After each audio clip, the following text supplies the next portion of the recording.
ಇರಲಿಲ್ಲ. ದೇವರ ಪಾದವನ್ನು ಸೇರುವುದೇ ಸರಿ ಎನ್ನುವಂತಹ ಕಾರಣದಿಂದ ನಾನು ತಂದಿದ್ದೇನೆ ಸ್ವಾಮಿ. ಸ್ವಾಮಿ, ವಿಶೇಷ ಗುಣವುಳ್ಳದ್ದು. ಸುರಲೋಕದಲ್ಲಿರುವಂತಹ ಪ್ರತಿಯೊಂದು ವಸ್ತುಗಳು ಕೂಡ ವಿಶೇಷವಾದಂತಹ ಗುಣಗಳನ್ನು ಹೊಂದಿವೆ ಎಂಬುದನ್ನು ನಾನು ತಿಳಿದಿದ್ದೇನೆ. ಹೌದು, ಹಾಗಿದ್ದರೆ ಇದಕ್ಕೊಂದು ಮಹತ್ವ ಇರಬೇಕಲ್ಲ.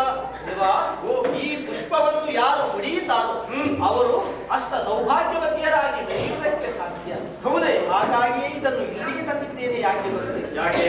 ಈ ಪುಷ್ಪವನ್ನು ನೀವು ನಿಮ್ಮ ಮಡದಿಗೆ ಮುಡಿಸಬೇಕು ಎನ್ನುವಂತಹ ಆಶೆ ಸ್ವಾಮಿ ನನಗೆ. ಸ್ವಾಮಿ, ದೇವಾ, ನಿಮ್ಮ ಆಶೆಯೇನೋ ಸಹಜವಾಗಿದೆ. ಹಾಗೆಂದು ನನಗೀಗ ಮಾತ್ರ ಬೇಚಾಡಕ್ಕೆ ಸಿಗಬೇಕಾದಂತಹ ಪ್ರಮೇಯ ಬಂತಲ್ಲ. ಸಂದಿಗ್ಧ ಪರಿಸ್ಥಿತಿ.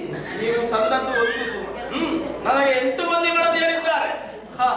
ಈ ಒಂದು ಸುಮವನ್ನು ಮುಡಿಸುವುದಾದರೂ ಯಾರಿಗೆ ಸ್ವಾಮಿ? ದೇವಾ, ಇಂತಹ ಪ್ರಶ್ನೆಯನ್ನು ನನ್ನಲ್ಲಿ ನೀನು ಕೇಳುವುದು. ವೈಕುಂಠವಾಸಿಯಾಗಿ ಶ್ರೀಮನ್ನಾರಾಯಣನಾಗಿ ನೀನು ಧರೆಯಲ್ಲಿ ಕೃಷ್ಣಾಭಿಧಾನದಿಂದ ಅವತರಿಸಿದ್ದಿ ಎನ್ನುವುದು ಸತ್ಯ ತಾನೇ?